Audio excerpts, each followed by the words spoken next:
Hello everyone, this is Jerry Thomas from Sakshi Apologetics Network. This is the last video in the series of responding to Shashi Tharoor. In this video, we will be examining two serious charges of Shashi Tharoor, that it was the Britishers who caused the unnecessary deaths of a large number of Indians, millions of Indians in the famines during the British rule. Second, that it was the explicit policy of the Britishers to drain wealth from India. And finally, we will look at what was the motive of the British Empire. If British Empire did not cause much economic stagnation, or if they did not exploit, why did they come in the first place to India itself? There must be a motive, correct? So we will look at the motive at the end of this video. And we should always remember, when we are opposing British colonialism, we should oppose them for the right reason. Because no one has the authority to rule over the other without their consent. That political philosophy should be the reason for opposing any kind of imperialism or colonialism. And not the wrong reasons, because the wrong reasons will hurt ourselves, which we will also see at the end of the video. And with that introduction, brief introduction, let me begin by looking at Shashi Tharoor's argument. Shashi Tharoor, in his book, An Era of Darkness, the British Empire in India, he writes on the famines. He says, as India became increasingly crucial to the British prosperity, millions of Indians died completely unnecessary death in famines. And he goes on to say, it is striking that the large-scale famine took place in India was under the British rule.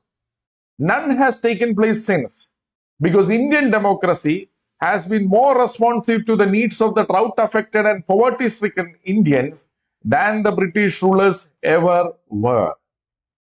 And he develops his arguments, because at this point we will think that the famines are caused by the droughts or natural calamities, cyclones or pesticides, and how can we blame the Britishers for these natural disasters? Shashi Tharoor has an argument. Shashi Tharoor says, as the scholar and Nobel laureate Amartya Sen actually explained, there has never been a famine in a democracy with a free press because public accountability ensures effective response. And Shashi Tharoor cites Amartya Sen's works and says, famines are nearly always avoidable, that they result not from the lack of food, but lack of access to food. The distribution is therefore the key, and the democracy is the one system of government that enables food to be distributed widely and fairly. Lack of democracy and public accountability, however, is what characterized British rule in India. And then Shashi Tharoor goes on to list several famines that has occurred during the British time. And he says the most notorious of the lot is the Bengal Famine. So let us begin by summarizing the arguments of Shashi Tharoor and looking at each premises separately. Shashi Tharoor's argument, if we summarize it, it says the premise number one is famines are caused by the lack of accessibility of food rather than the availability of the food. Proof, Amartya Sen's research work. If accessibility issues are caused by the administration issues, then it is right to say that it is because of the Britishers' administrative problem that the famines have occurred in India. Second premise is there were several famines during the British rule in India, and therefore the conclusion follows that the famines in India were due to the administrative issues of the British government in India. Now the argument sounds, if the premises are clear and if premises are well supported, Shashi Tharoor's arguments also stands. But let us begin by looking at the first premise, that the famines are caused or nearly always caused by the lack of accessibility of food rather than the availability of food. Now, this proposition is not supported by all the economists. Mark B. Tuger, in his article Entitlement, Shortage and the 1943 Bengal Famine, another look, he says there are at least two primary approaches to famines. One, the major representative was the one argument is the American agronomist Norman Borlaug, often called as the father of the Green Revolution, and he has received awards, including the Nobel Peace Prize, as well as the Padma Bhushan in India, for his work towards the Green Revolution. M.S. Swaminathan, the father of India's Green Revolution, started his work under the guidance of the Norman Borlaug. Both of them were admirers of each other. And this approach says it is the lack of the availability of the food that is the primary cause of the famines. Rather than Amartya Sen's approach, which says that it is the accessibility or distribution is the key. Amartya Sen calls this approach as the food availability decline approach or FAD approach. Amartya Sen proposes alternative approach. Amartya Sen's primary research is based on 4 case studies.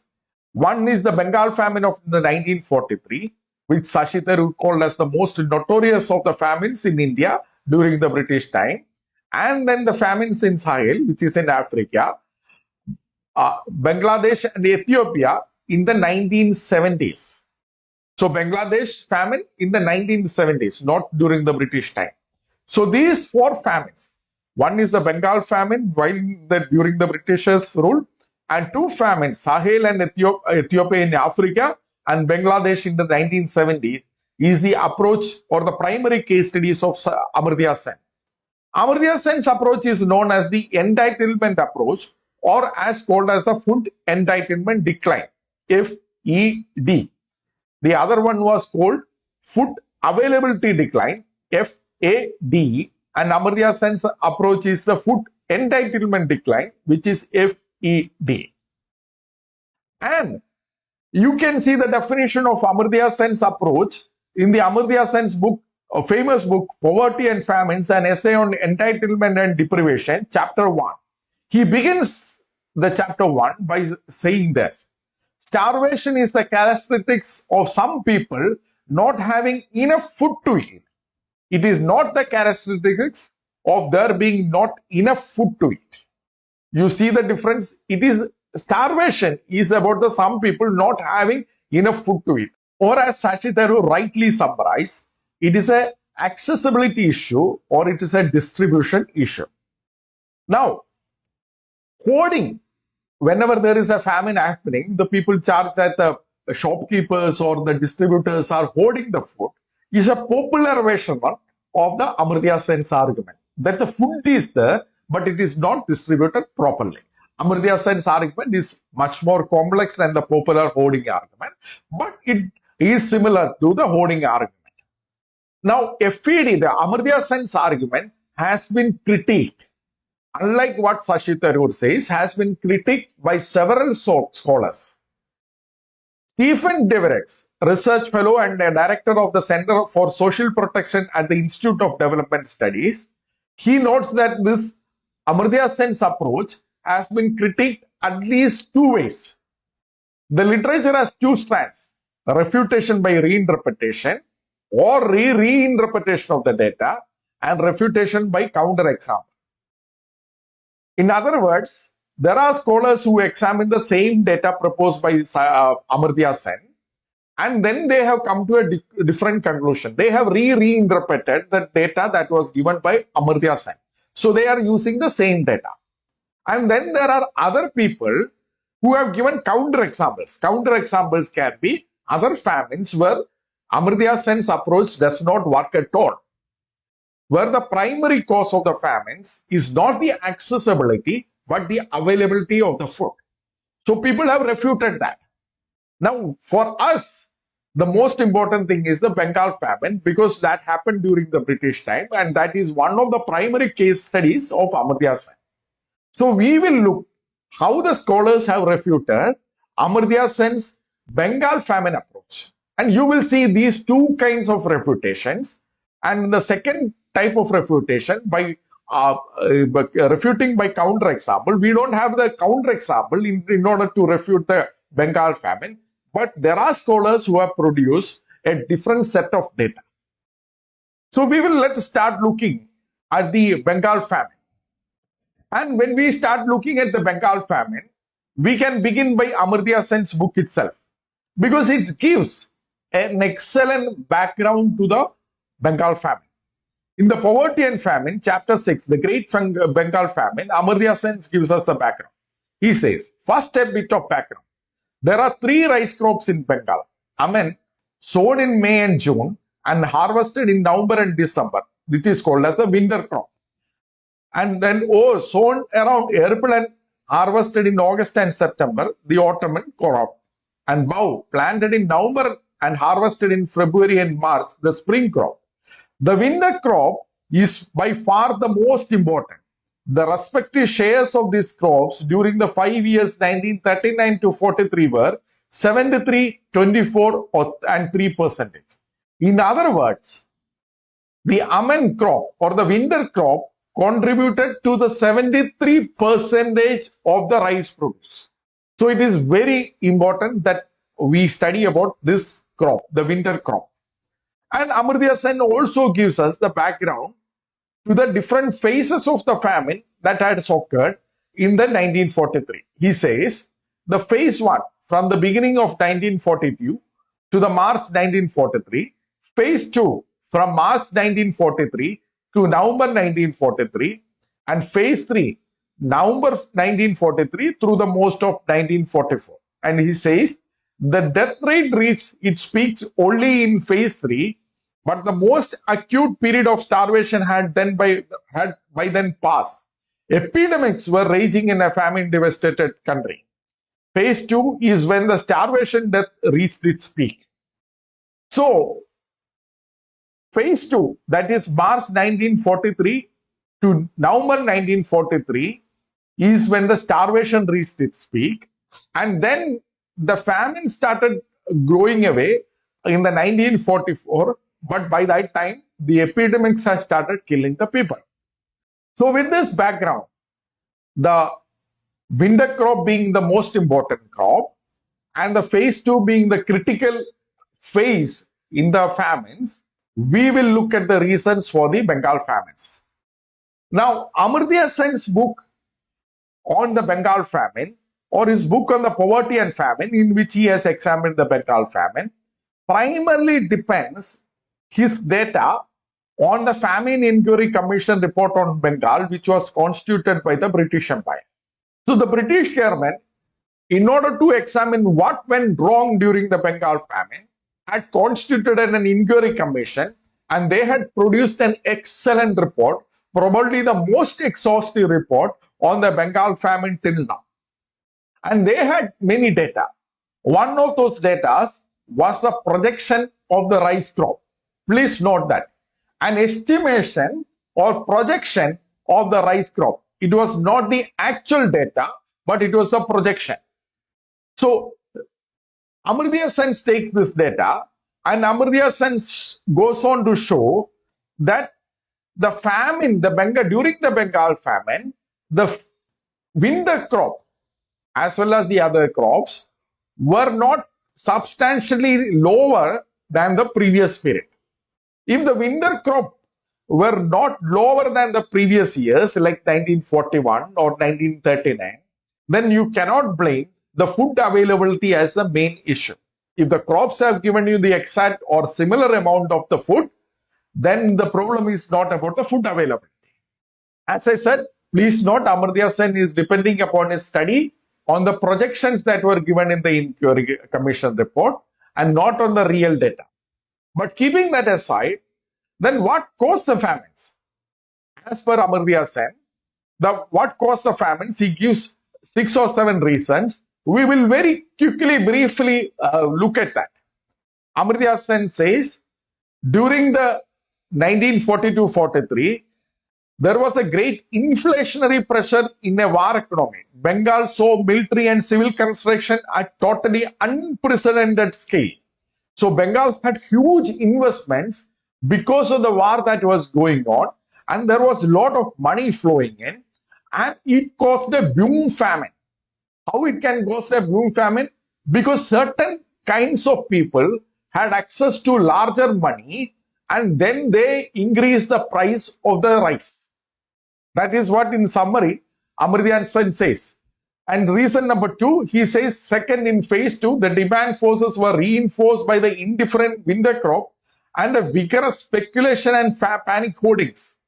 So when the prices were increasing, the distributors started hoarding because of speculation and panic. What would happen? Because the war is also going on, they started hoarding, and hence the prices will further increase. And then there is a panic purchase. That is the third reason.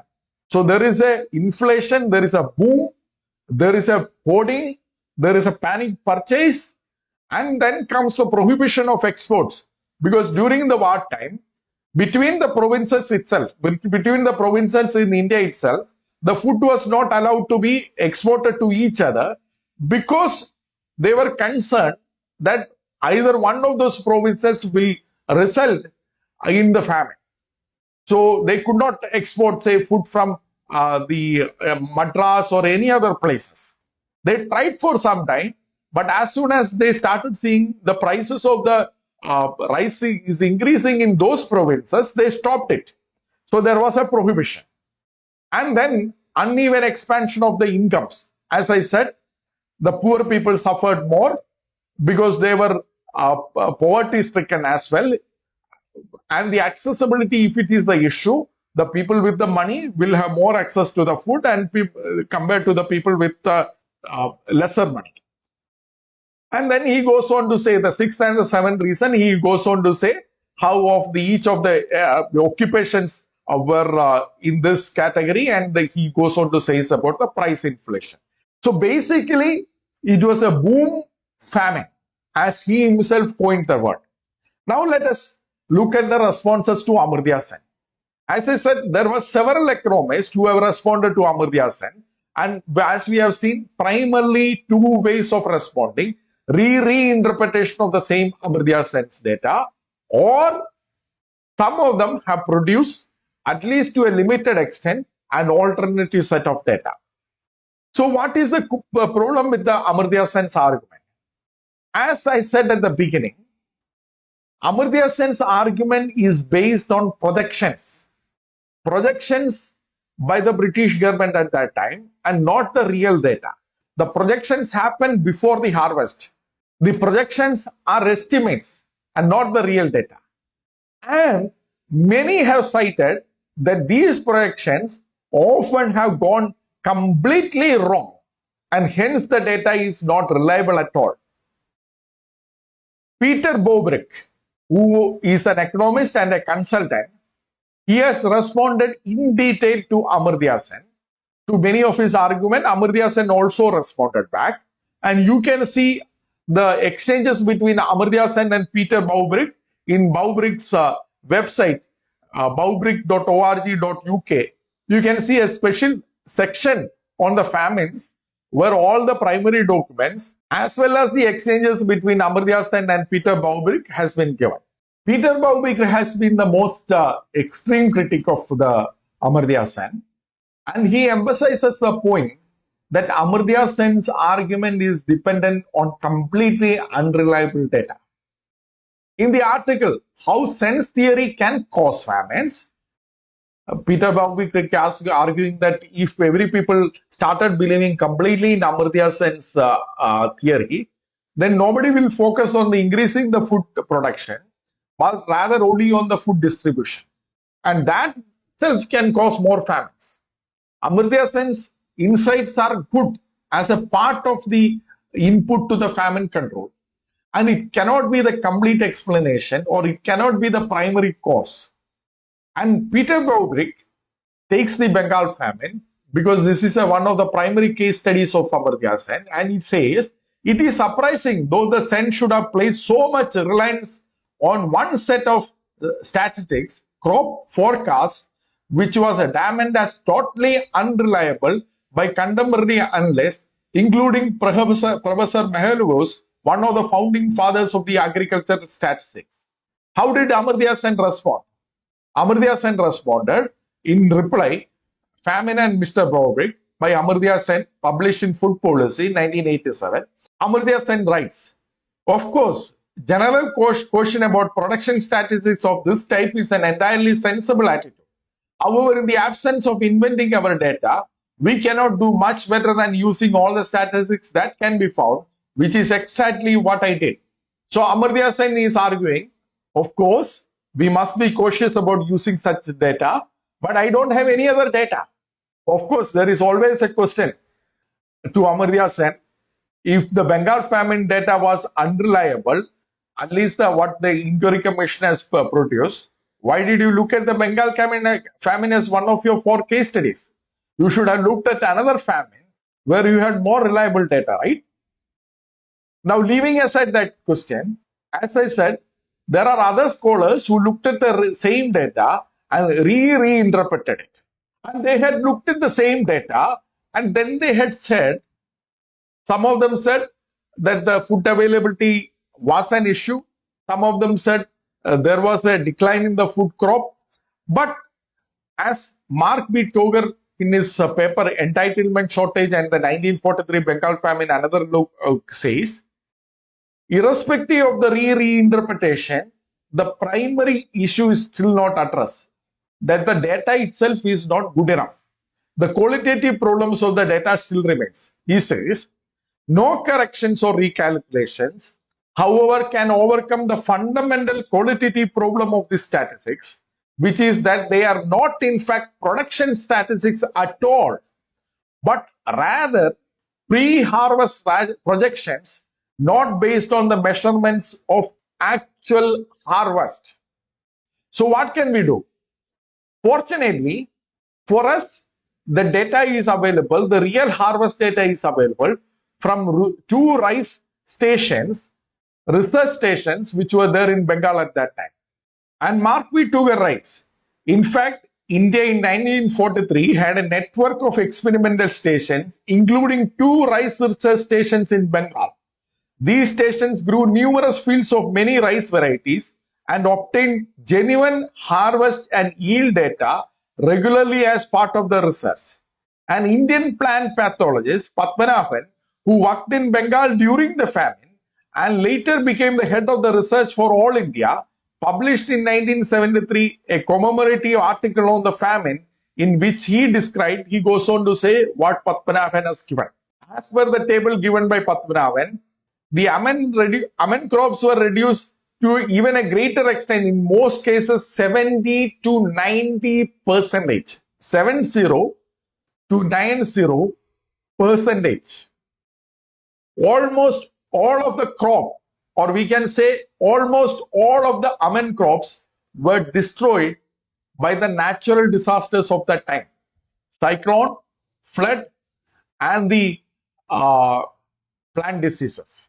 So all the winter crop, 70 to 90%, or almost all of the crops, were destroyed by the cyclone, flood, and the plant diseases. And if these 2 rice research stations' real data can be extended to the remaining of the Bengal, then it is obvious that it is not Amartya Sen's food entitlement decline, FED, that is working, but the food availability decline that is working at the Bengal during the Bengal famine of the 1943. And not only that, Mark B. Toger notes, one of the main inferences of Padmanabhan's data, therefore, is that virtually all of the previous discussions of Bengal famine have misunderstood the environmental factors. It is not sufficiently simply to list the events, cyclone, flood, and plant disease. These developments were not separate events, but were all connected. The cyclone, flooding, and generally warm and humid cloudy weather reinforced and spread a serious plant disease, and all were part of the larger process that culminated in the disastrous almond harvest in 1942 and the Bengal famine of 1943.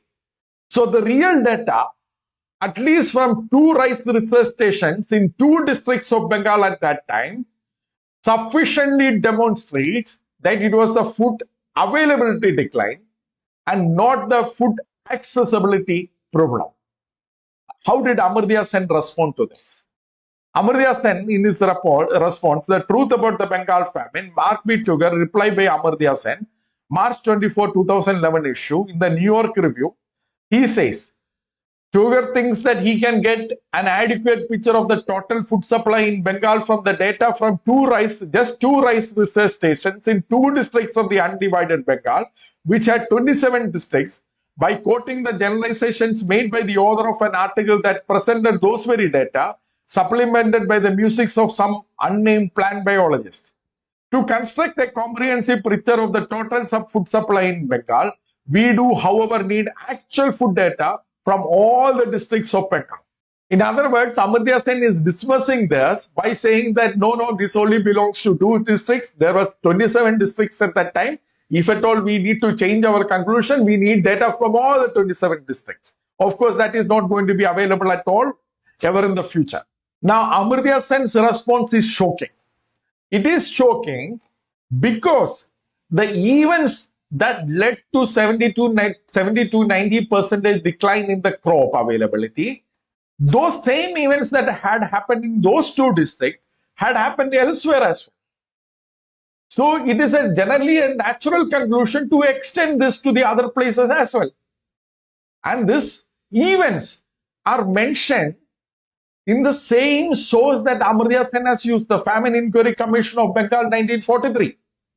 The Famine Inquiry Commission of Bengal had reported that an estimated 3,200 square miles in the undivided Bengal were affected by the cyclone, especially on almond crop.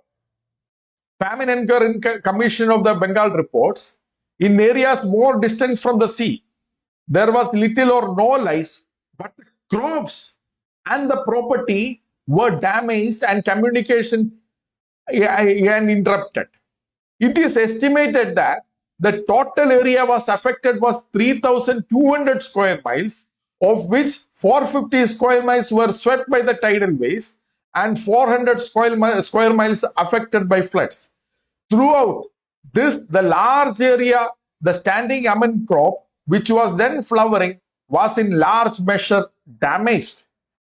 In the worst affected areas, it was not only the standing crops which were destroyed, reserve stocks of the previous crops in the hand of cultivators, consumers and dealers were also lost. And the Famine Inquiry Commission report goes on to say, after the cyclone came the crop disease. We have been told by several witnesses about the damage caused by the fungus and the root rot. The government of Bengal has stated that their effects were even more serious to the outturn than the damage caused by the cyclone. The almond crop reaped at the end of 1942 was thus seriously short. So here we are getting the evidence that the events that are mentioned, the interconnected events, the cyclone, the flood, and the plant disease had happened elsewhere in the other places as well. So if it had happened elsewhere, what we are lacking is only the actual data. From two districts, we have at least the data from the rice research stations. From the other districts, we know that the exact same event had happened. If the exact same events had happened, then it is a logical conclusion that the famine crops also were destroyed by the flood and the plant disease, as in these two rice research stations. And that is what the witnesses and the government of Bengal in the commission report has stated. So why would you dismiss this and base your entire research on projections and not actual harvest which had happened because of the natural disaster? It is where Peter Bowbrick accuses Amartya Sen of being a fraud also. I don't want to call Amartya Sen as a fraud, but we must remember all these scholars, irrespective of the stature, would not want their research to be challenged. It is a human nature. It is a human nature affected by the sin. All have fallen short of the glory is what we have seen when we come to examine the great scholars like Amartya Sen. They will dismiss, their dismissal of the actual data look very childish. He is dismissing it primarily because it challenges one of his primary case studies of the Bengal famine of the 1943. Now, if the Bengal famine is caused by the food availability rather than the food accessibility, then we cannot blame the administration for causing the famines, but we can still look at how the administration responded to the famines.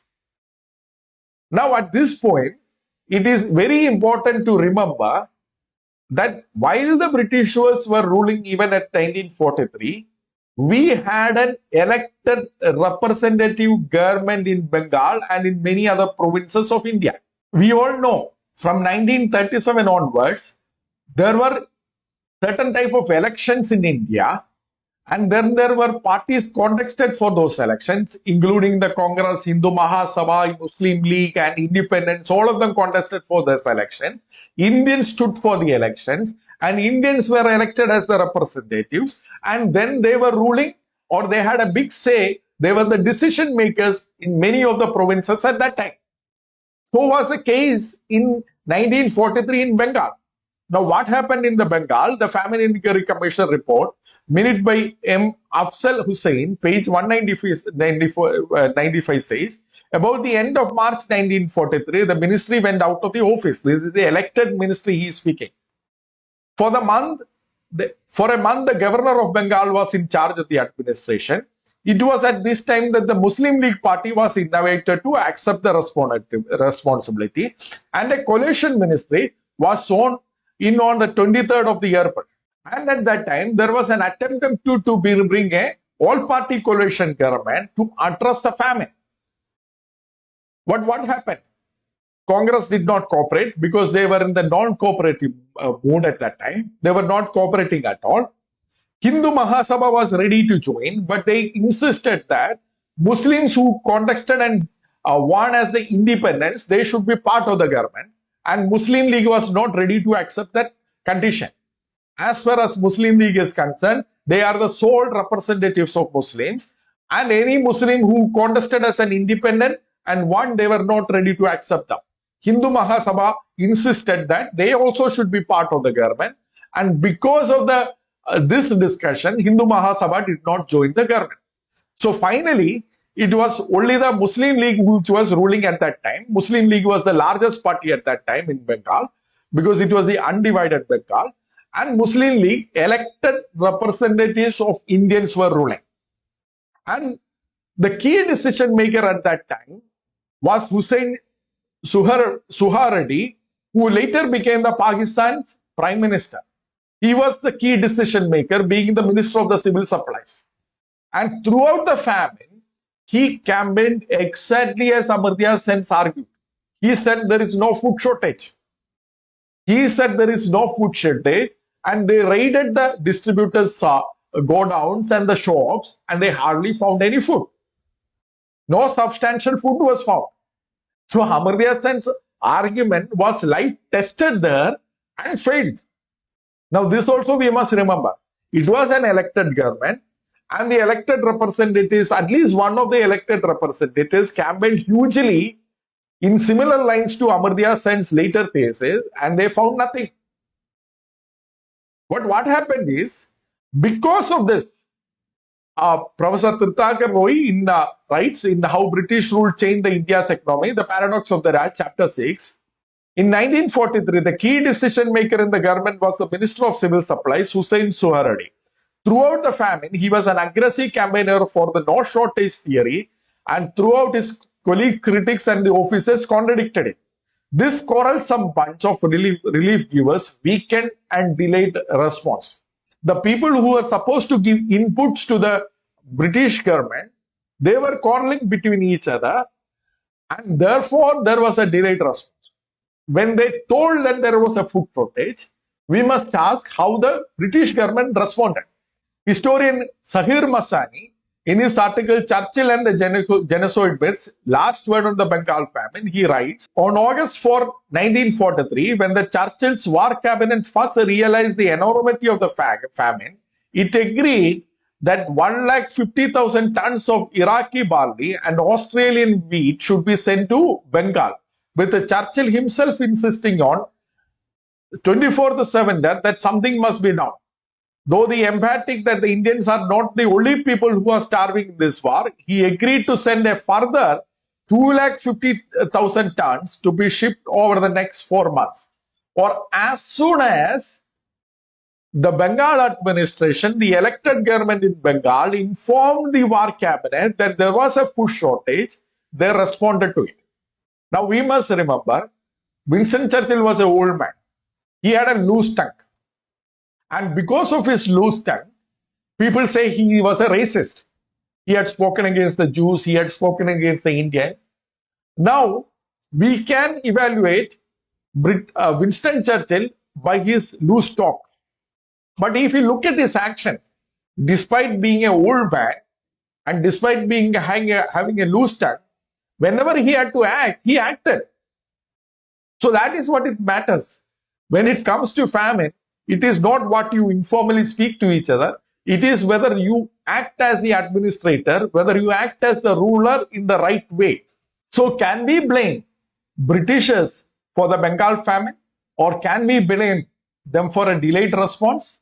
It seems not.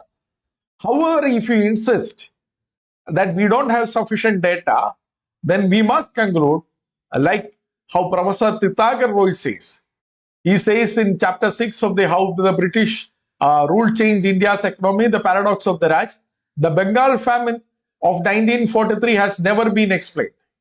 It offers no definite lesson. So if you are not going to accept the data from the two rice research stations in Bengal and extend it to the other districts of the Bengal, where the cyclone and later the plant disease had happened, then you will have to go by what Professor Tithagar says, that we can never know what happened in the British or the Bengal famine of the 1943. Leaving that aside, what about the other famines? Now that is an important question. Now, Shashi Tharoor is comparing the British famines during the British time with the later Indian independence government. But there is a fallacy there, because many have pointed out the Britishers have effectively ended the famines in India with the beginning of the 1900s, and exception was the Bengal famine of 1943. Otherwise, they had mostly ended the famines. So with the exception of the Bengal famine of 1943, the credit would go to the Britishers. How can we say that? Let us look at it. The people who argue that the Britishers caused famine must compare with the pre-British time, not with the post-British time. Because as I said, if the argument says that the Britishers have effectively ended famines in most of the part of India, then we must look at the pre-British India. Now, unfortunately, we don't have much data on the pre-British famines. The pre-British day famines, the data comes from travelogues or biographies written about the kings and saints at that time.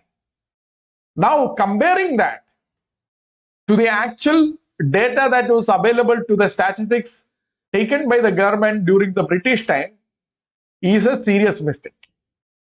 As Professor Tithagar says, How British Rule Changed the India's Economy, the Paradox of the Raj, chapter 6, page 117, mixing sources can lead to misleading conclusions about the long history of famines.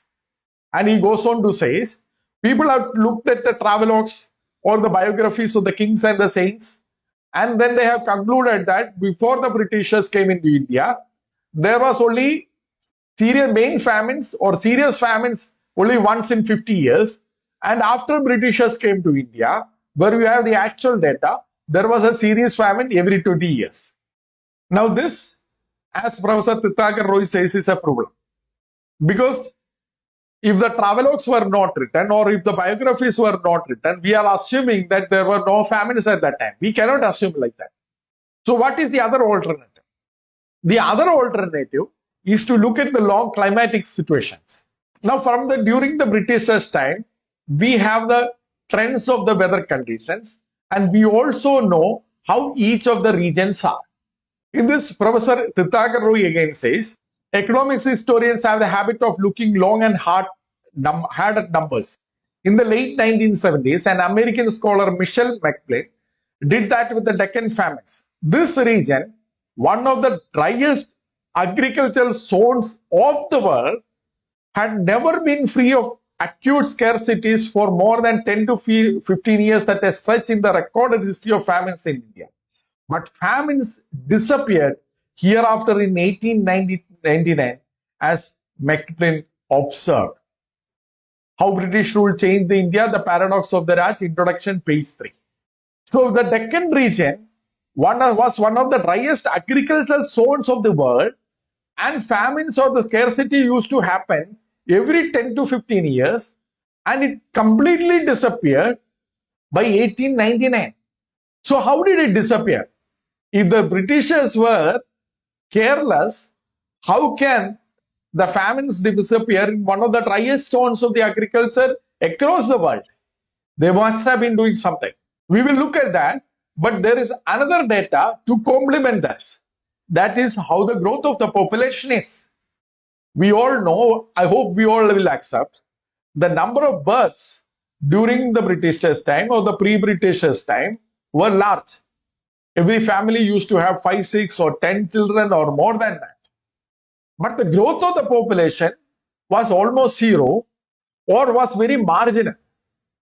We can see in the Angus Madison's In the World Economy, a Millennial Perspective, in Appendix B, Table B11, you see the rates of the growth of the world population. This is also an estimate before the actual data came. But that estimate is based on many of the reportings that were given. And you can see that for 1,000 years, India had no population growth at all. It was not because there was a less birth rate, but because of the high death rate. High death rate can be because of the plagues, famines, and the wars. Unless you stop one of those, the plagues, famines, or the wars, you cannot increase the population growth. Now, what happened during the Britishers' time is, we see actually the growth, the population growth started growing. For the first time, we see a significant growth in the population growth rate.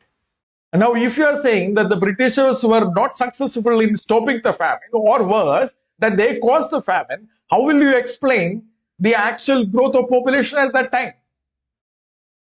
It can cause only because they were successful in stopping the famines at most of the places. That is why Professor Titrakar Roy says the significance of the end of the famines was momentous, not just for India, for the world. It turned the population growth curve up. Between 1872, when the census began, and 1901, Deccan famines killed almost as many people as those added during those 2-3 decades that passed. A high death rate matched a high birth rate. After 1900, the birth rate remained high. The death rate fell because the famines disappeared and because epidemic diseases were brought under control. Professor Titrakar Roy adds, the Britishers were still the rulers of the India in the 40-odd years after the last of the Deccan famines, when the morality decline happened. Did the colonial rule help end famine? The obvious conclusion is, if the driest of the agricultural zones in the world, while the famines disappeared in that particular place, then the administration got it something right. How did they get that right? What the pre-Britishers rulers did not get that. They had many modern technology in hand. They had the statistical system to track the weather. They had the railways. They had the knowledge of the tropical diseases, and they had put in a place on how to respond to the famines, which later became the template of how to respond to a famine in any situation. Professor Titrakar Roy says, the instruments were a railway system that carried food quickly from low price to high price areas, a statistical system to track weather and harvest conditions, knowledge of the tropical diseases that killed many weakened by starvation, private charities, and a state-run relief system. The government worked to improve its ability to deal with famines. That strategy paid off. So the Britishers, rather than causing the famines, they studied the famines. They gave us the statistics. That is why Shashi Tharoor was able to write all that list. Before that, nobody actually listed the statistics. We only will come to know from biographies or travelogues. There was no scientific recording of the famines. But the Britishers also put in a place how to respond to the famines after they have studied it. And that ended most of the famines by the beginning of the 1900s, at least in the major zones. And the Bengal famine more or less was an exception. So the credit for laying the foundation of ending the famines would actually go to the Britishers. Rather than blaming them, they should be credited for ending the famines. With that, let us look at the second charge that the Shashi Tharoor raised. That the draining of the resources was the explicit part of the British policy. Shashi Tharoor writes in his book, The British Empire in India, An Era of Darkness, the drain of the resources from India remained explicitly part of British policy. And he goes on to say that they almost bled India by quoting the Secretary of the State at that time. So more or less, this is an anecdotal evidence, and Shashi Tharoor puts his argument on that. When we hear the word drain, what picture does it come to our mind? We can think of the Cholas who went to Sri Lanka and looted the Sri Lanka.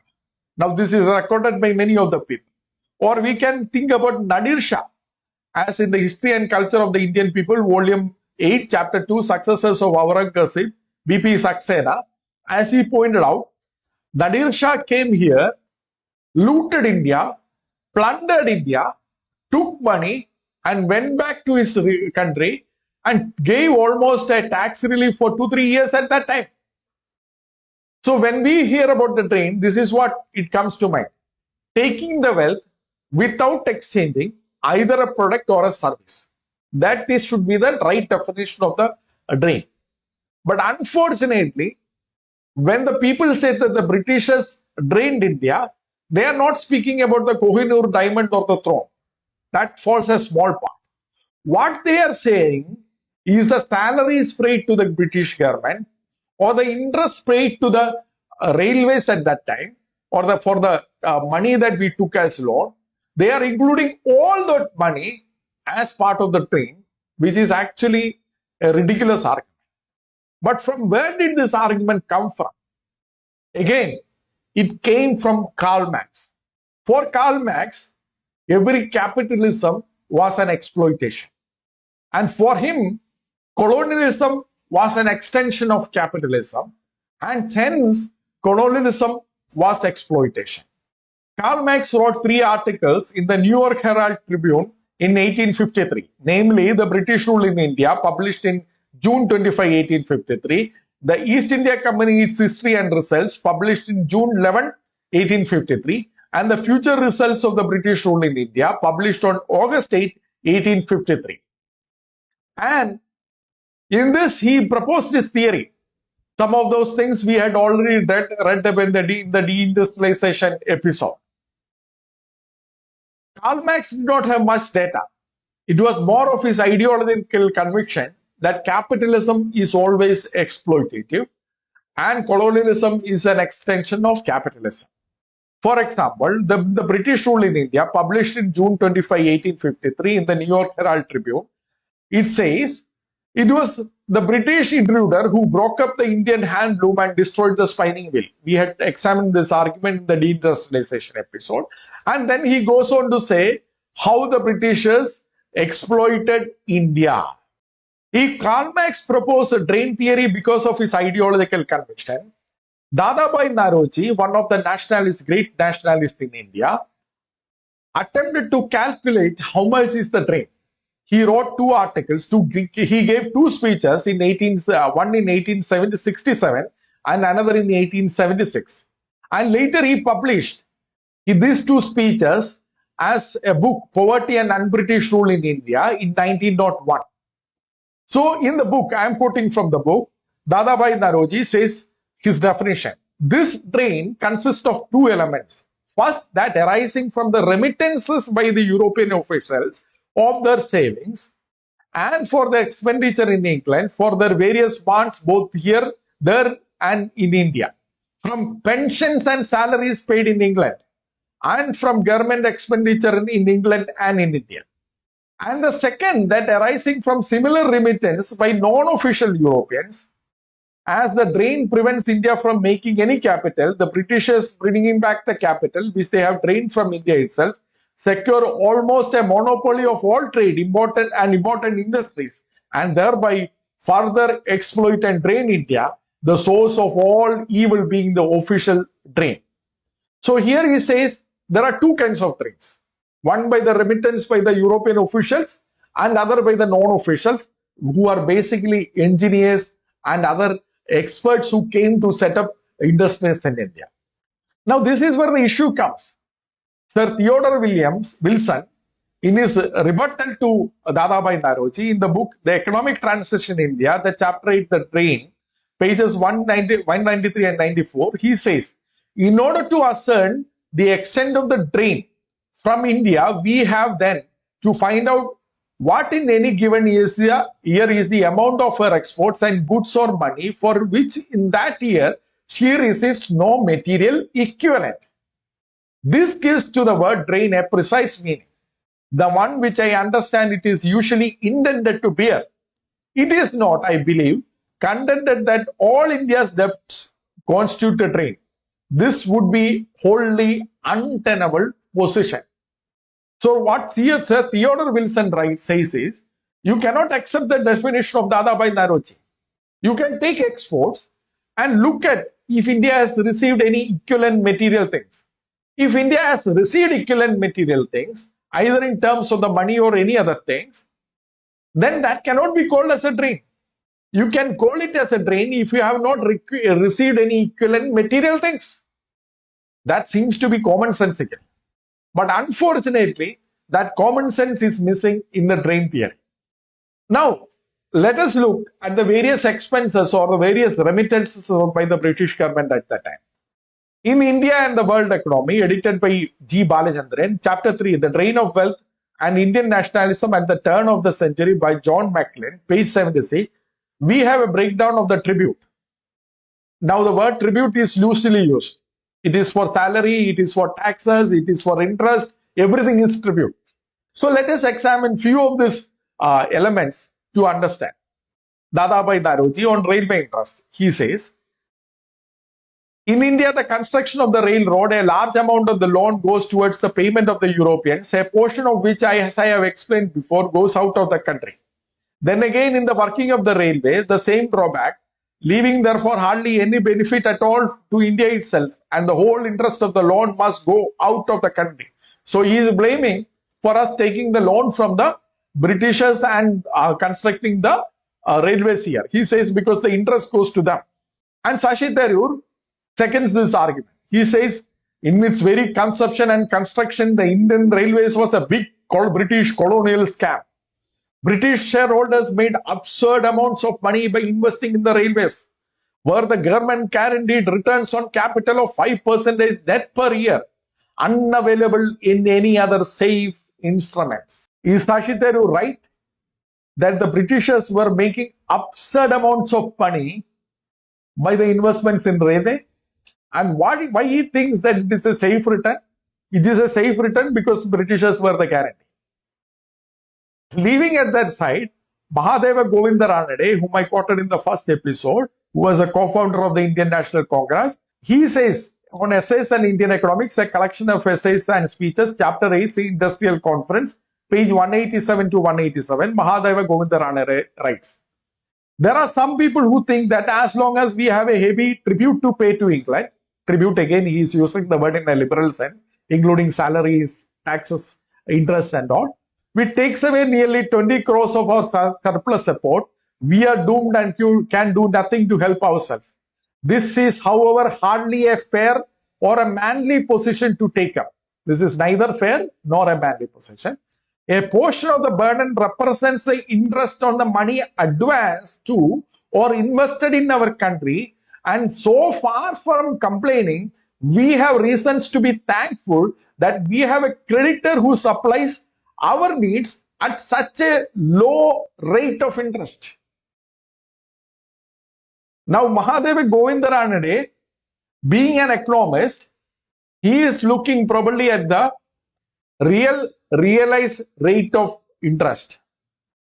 Because if you look at the realized rate of interest at that time, we were giving one of the lowest interest rate, as Mahadeva Govindaranade says, for any of the money that we took.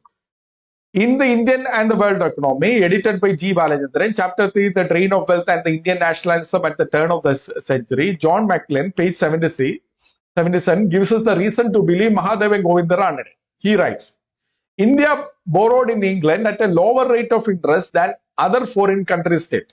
In the earlier years of the 20th century, Japan, for instance, paid 4.5 to 5% for its foreign loans, while India paid about 3.5%.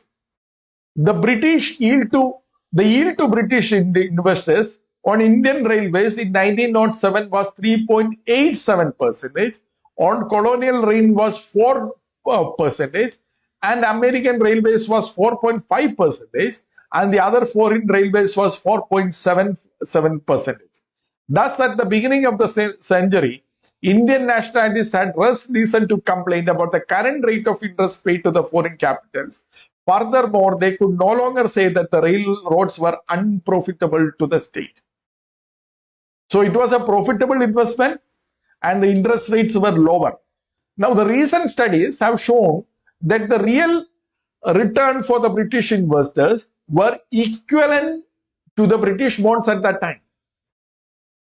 Now that is why, though India was an underdeveloped nation, the returns were equivalent to the British government at that time because the government guarantee was the same. Remember this. If you are an underdeveloped country, if your ratings are less, then you will have to pay higher interest because there is a risk taken by the creditor when he takes underdeveloped countries bond compared to a developed world. But we paid equivalent to the Britishers because the guarantor was the same. That is why Mahadeva Govindaranade says, because he knows the economics, he says rather than complaining, we must be actually thankful. The realized rate of returns, not the guaranteed rate of returns, but the actual realized rate of returns was 3.5% or 3.7%.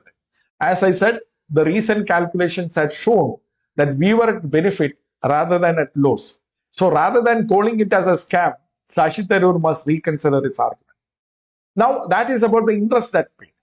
What about the administrative charges? Here we can argue that if the Britishers were not ruling India, we would not have been made to pay for the British officials. That is a good argument. But Mahadeva Govindaranade, as he rightly said, the remainder is alleged to be more or less necessary for the purpose of the administration, deviance and payment of pensions.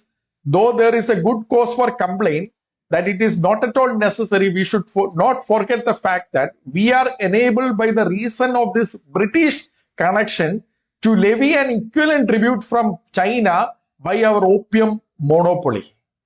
It would not therefore desire you to divert and waste your energies in this fruitless discussion of this question of tribute, which had better be left to our politicians. So he says, if you are complaining that we are paying to the British officials, then we are also benefiting by the same connection by the opium monopoly, which lasted for a long time. So we were compensated. This is one way of looking at it. Another way of looking at it, because of the British colonialism, many people argued that we became a politically one country. Earlier, we were divided into many countries. Now, Shashi Tharoor anticipates this and he tries to refute by saying, in his book, says that the British like to point out in moments of self-justifying explosion that they deserve the credit for the political unity of India, that the very idea of India as one entity, now three, but one during the British Raj, instead of multiple warring principalities and stateless, is the unchallengeable contribution of the British imperial rule. He says However, even if the Britishers were not there, there were other kings who had united India in many different ways. The Mughals, and before the Mughals, there were the other kingdoms ruled by the Hindu rulers. They had a large portion of the subcontinent. So the Britishers cannot take credit for it. That might be right. But unless we see the difference between those rulers and the Britishers. For example, the Mughals or even the Maratha kingdom at that time, they did not have a centralized army. Please note this point, they did not have a centralized army. So how did they rule? There were many warlords in India. These warlords supplied the armies for the kings, whether it was the Mughal or whether it was the Maratha kingdom. Imagine India not with hundreds of states, but each of the states having different warlords. What the Britishers did, as Thitakar Roy says in An Economic History of India, 1707 to 1857, he says, what the Britishers did, they disarmed these warlords and they made a central army. Now, this is a great contribution which was not done by any other kingdoms. Now, at least the Britishers to take credit for disarming the warlords. Imagine a country with the warlords in each district. We must be thankful for Britishers for disarming them. Hope it will never come back. Similar was the collection of taxes. Earlier, Zamindars used to collect the taxes. Now, the government collects the taxes. So, there is again a difference. So, centralizing the army and the tax collection is the Britishers' contribution, which was not done by at least the previous kingdoms existed during that time. Whether it was the Mughals or whether it was the Maratha kingdom or whether it was any other kingdom at that time. Now, not only that, when we are speaking about the British Raj, we must bear in mind how many people were there. Now, this is an important point. Angus Madison, in this book, The World Economy and the Millennium Perspective, chapter The Impact of Western Development on the Rest of the World, he says that the British Raj was operated by remarkably few people. There were only 31,000 British in India in 1805, of which 22,000 in army and 2,000 in civil government. In 1931, there was 1,68,000, 60,000 in army and police, 4,000 in civil government, and 60,000 employed in the private sector. They were never more than 0.05% of the population, a much thinner layer of the Muslim rulers had been. Now imagine this. Now think about it. Only 31,000 Britishers in 1805. How did they rule the vast land? They ruled it because the local people wanted them to. Keep this in mind. This is not a very happy fact. But when we compare the Britishers to the previous rulers, the people at that time found Britishers to be better. That is why Britishers could rule India with a small population. This small Britishers, the number of Britishers, were able to rule a large land in India only because the civil population supported it. And the civil population support slowly started turning against the Britishers only in the late 1850s. We know the Sipai Mutiny, and later the upper caste turned against them. Upper caste turned against them because the missionaries came in the early 1800, and then they started working for the upliftment of the Dalits and the poor people, which turned the upper caste against the Britishers at that time. If you have doubt, read Balagangadhar Tilak, and Balagangadhar Tilak very clearly says why he wants Swaraj. He wants Swaraj to implement caste system in India. He had made that very clear in many of his speeches. Now, apart from this, before the upper caste turned against the Britishers, they were supporting the Britishers, and that is why they were able to rule in India. We must keep this in mind while thinking about the colonialism that was there in India. Now, how about the trades? We saw the interest rate on the loans. We saw the administration charges that were paid, and we saw that it was either compensated or we were benefited by at least disarming the warlords or having the centralized tax. How about the trades?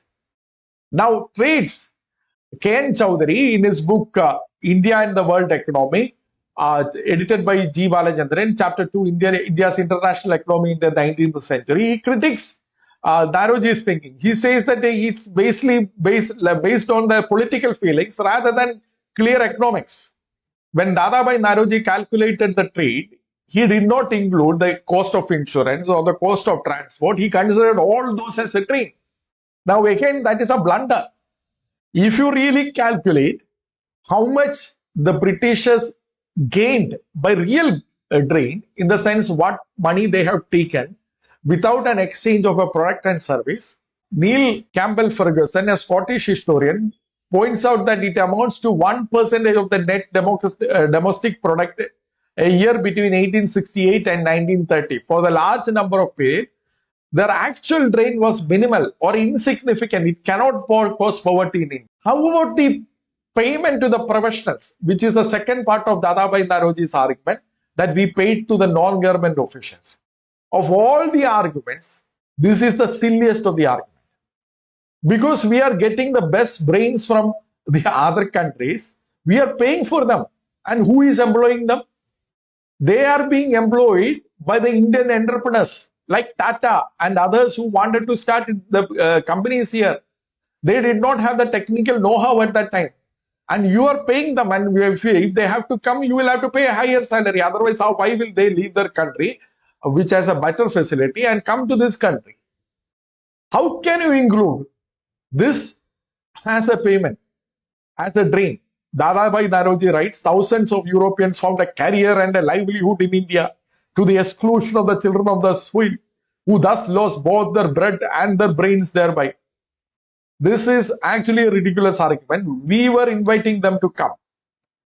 And as Professor Titagar Roy says, we had one of the world's largest iron and steel industry at that time. Because of this, we were able to get the best of the brains. Professor Titagar Roy says, between 1860 and 1930, the fourth largest cotton mill industry and the tropical world's largest iron and steel industry emerged in India. In both cases, Indian merchants who made money in foreign trade invested their profits in the industry. The cotton merchants did not understand the machines and did not know Indians who could run them. These machines and the engineers could be obtained from Manchester. So that is why those people came here, to help us develop. How can anybody call this as the drain? Please remember, these are all included in the drain calculation. This is why they say, oh, Britishers have drained us trillions of money, billions of rupees, dollars and all. This is all lame arguments. The actual drain is insignificant.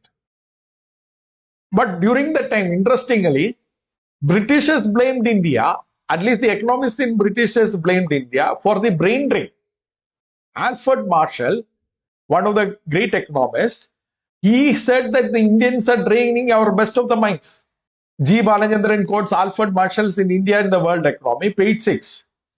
He quotes Alfred Marshall. Nations do not make presents to one another. They borrow and lend, and the dislocations between exports and imports, which are continually attracting attention, seem to be in all due either to a change in relations of borrowing or lending or to a change in the character of the services and goods rendered. For instance, we export to India every year a great number of our prime young men. If their value were capitalized, as it would be if they were slaves, it would be several thousands of pounds apiece. We bring them backward afterwards, if they come back at all, more or less shriveled and worn out. Those are vast unreckoned exports. India complains she sends tributes of goods for which have given them no return. We have given them return of many of them in the shape of men in the prime life, who on the whole I think are very cheap for the purpose. If we were able to produce, or if we were able to maybe one of the largest producers of iron and steel at that time, and even we, as you will see, that we were more forward than China and Japan at that time, It was because we were able to attract the talent and we have to pay for that.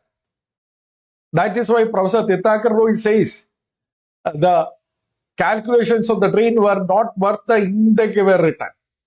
In how the British rule changed India's economy, the paradox of the Raj, a poor state, page 103, he says, by liberally using the word tribute, they make it seem as if all payment for services was payment without return. Calculations of the drain are not worth the ink that they are written. So then he goes on to say how each of them are calculated. Now, if you are going to include every of the remittance, as Dadabhai Naoroji said, then it will run into millions and millions.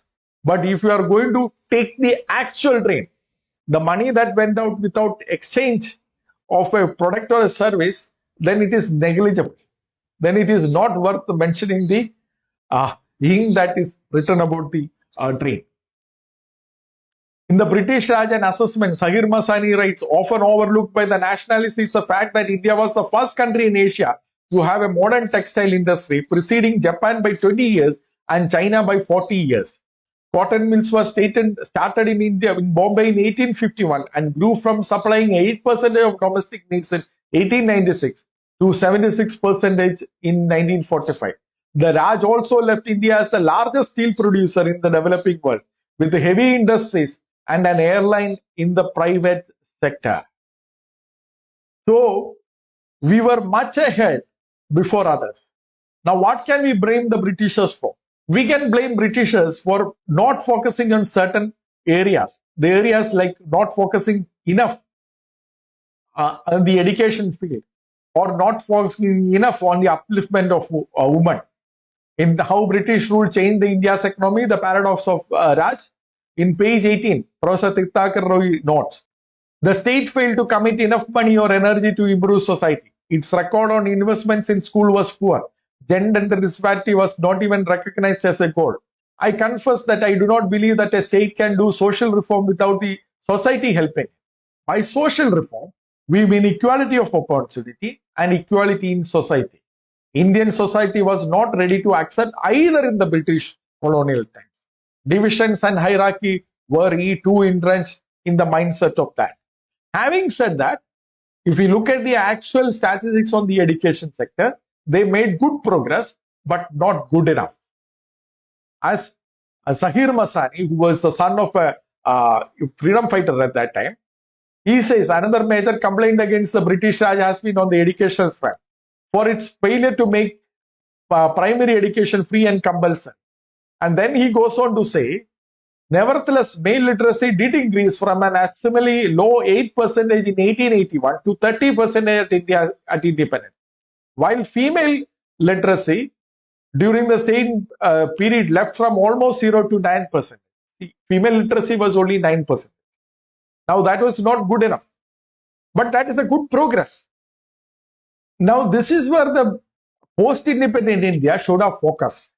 Rather than having the drain theory, which influenced the later economic policies of India, post-independent India should have focused on the educational and upliftment of women and the equality for all.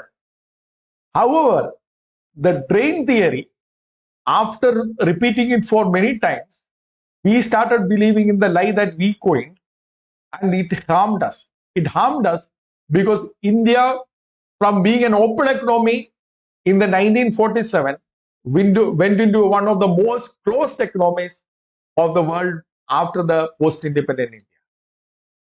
India, from being a capitalist country, went into a socialist country. Unfortunately, the same theories were proposed even by the people like Tatas and the Birlas who benefited from the British rule. They were the ones to propose this. We must remember, Tatas became Tatas not only because of the British talent, but also because the British government gave liberally to them. When Tatas was in serious trouble, the British government gave projects to them. They gave the literal support to them to become a larger steel producer. The same Tatas and the same Birlas came up with the Bombay Plan, and in which, unfortunately, they spoke against the capitalism and proposed a socialism. And because we were carried away by our drain theory, where we see all exchanges as a drain, then we would close all exchanges. That is what happened in the post-independence. Till 1990s, where we were forced to open the economy again. See how our lies comes to harm us. Rather than proposing this lie of drain, if we had focused on where the British government had actually failed, that they were not good enough in changing the society or uplifting the people in the health, in the education and female literacy, had we spent our much time there, we would have been a developed nation by now. See, this is why it is important to study history in the right perspective. And here we must see that when we reject the British colonialism, we should not throw the baby with the baby water. That is what we have done. Colonialism as a political government is bad because no man can rule other without the consent, and we should rule ourselves. But all the benefits that we have received from the British government need not be thrown away when we are throwing the political government. Now, at this point, we might be asking, if Britishers did not drain India, if Britishers did not cause much harm to India, what was the motive of the Britishers? Why was they coming and ruling the India in the first place? What did they gain out of it? And here, in the British Empire and the Economic Development of India, Professor Tithakar Roy says, the British was ever able to control the sea route. They had the monopoly of the sea route at that time. And the ports being available, they were able to control the large number of the trade routes. Now that is a sufficient reason in itself. We must remember, East India Company was a trading company. And as a trading company, if they are able to control the ports, and if they are able to get security in the sea routes, that itself is a very beneficial for them. They need not have any separate agenda. Now, many kingdoms before the Britishers also tried to control the sea routes. Cholas also, when they attacked the Southeast Asia, they were trying to control the trade routes, which was the idea of the Britishers as well. Even now, we know that many nations, they want to control the trade because they benefit from it. Now, not only they benefit from it, we also benefit from it. That is the other side of it. Now, controlling the trade routes or having the capitalism doesn't mean they were intently exploiting us. That is why I conclude by saying the political imperialism of the Britishers must be rejected. But the economic policies that they have given and the law system that they have given, they were much better compared to anything that we have. Let us not throw the baby with the baby water. And with these words, I conclude the examination of Shashi Tharoor's argument. And next, I will go into Sai Deepak's argument. God willing, the next year, in 2024, I will start examining Sai Deepak's argument, who is now the anti-colonial or the decolonization guy of the Hindutva crowd. But remember, Shashi Tharoor is the foundation for Sai Deepak. While they have debated with each other, the foundational argument for Sai Deepak remains Shashi Tharoor, even if he doesn't acknowledge. And that is one of the reasons why I started with Shashi Tharoor. But next year, I will be focusing on Sai Deepak. Until then, God bless you all.